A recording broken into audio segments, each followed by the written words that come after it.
কুড়িগ্রাম জেলা, রাঙ্গামাটি উপজেলা, শিলকুড়ি ইউনিয়নের পাশ দিয়ে বয়ে গেছে ভারত। তাই আজকে আমি আপনাদেরকে আমার গ্রামের ভারতটি দেখাতে নিয়ে আসলাম। যেহেতু আমার গ্রামে ভারত, তাই আমি লুঙ্গি পরেই বের হয়ে আসলাম আমার ছোট ভাইকে সাথে নিয়ে।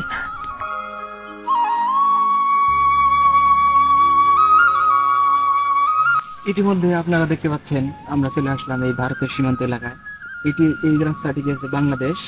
এই পাশে কিছু বাংলাদেশের বাড়ি আছে এবং এই আরাটি পার হলেই সেটি ভারত। আমরা এখন এই ভারতে যাব, আপনাদেরকে দেখাবো যে ভারতে কত উন্নত রাষ্ট্র, আপনাদেরকে এখান থেকে দেখানোর চেষ্টা করবো আমরা। তো আমার সাথে থাকুন, আপনারা ভিডিওটি পুরোটাই দেখবেন।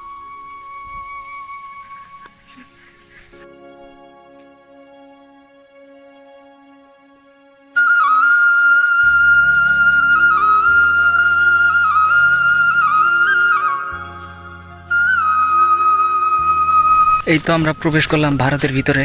এখন আমরা আস্তে আস্তে যাব, একটু এগিয়ে যাব, সবখানে যাইতে পারবো না আমরা। তো ভারতের পাশ দিয়ে এই তো একটি নদী বয়ে গেছে। এই নদীটি কিন্তু মূলত বাংলাদেশের নদী এবং ভারতের ভিতর দিয়ে ওই পাশ দিয়ে বের হয়ে গেছে। আসলাম ভারতের ভিতরে। আমরা কিন্তু এখন ভারতের ভিতরে প্রবেশ করিনি। এই ক্ষেত্রে দেখতে পাচ্ছেন এটাই ভারত। আমরা এখন বাংলাদেশের মাঝখানে রয়েছি, ভারত বাংলার মাঝখানে। আমরা দেখতে পাচ্ছি ওইখানে একটা চাষায় মাছ মারছে। আমরা ওইদিকে একটু এগিয়ে যাব, কিন্তু পুরোপুরি ভাবে যাইতে পারবো না। তাই আপনাদেরকে আমরা একটু দূর থেকে জুম করে দেখাবো।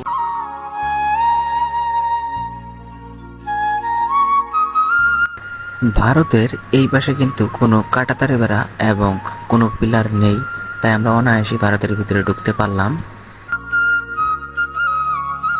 ভারত কিন্তু একটি উন্নত মানের রাষ্ট্র, কিন্তু এই সাইড দিয়ে নদী থাকার কারণে তারা কোনো প্রতিক্রিয়া নিতে পারেনি। তবু বস্তা ভিজিয়ে তা প্রতিরোধ করার চেষ্টা করেছে।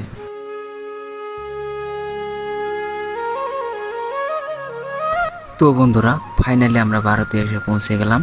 ওই যে বাড়িটি দেখতে পাচ্ছেন সেটা ভারত, এবং ওই যে বাড়িটি দেখতে পাচ্ছেন সেটা বাংলাদেশ। তারা একই সাথে একই পরিবারের মতো বসবাস করে, কিন্তু তাদের দেশগুলো আলাদা। তো বন্ধুরা, আজকের ভিডিও এই পর্যন্ত। আপনারা পরবর্তী ভিডিও দেখতে চাইলে আমার চ্যানেলটি সাবস্ক্রাইব করে রাখবেন এবং আমার পাশে থাকবেন।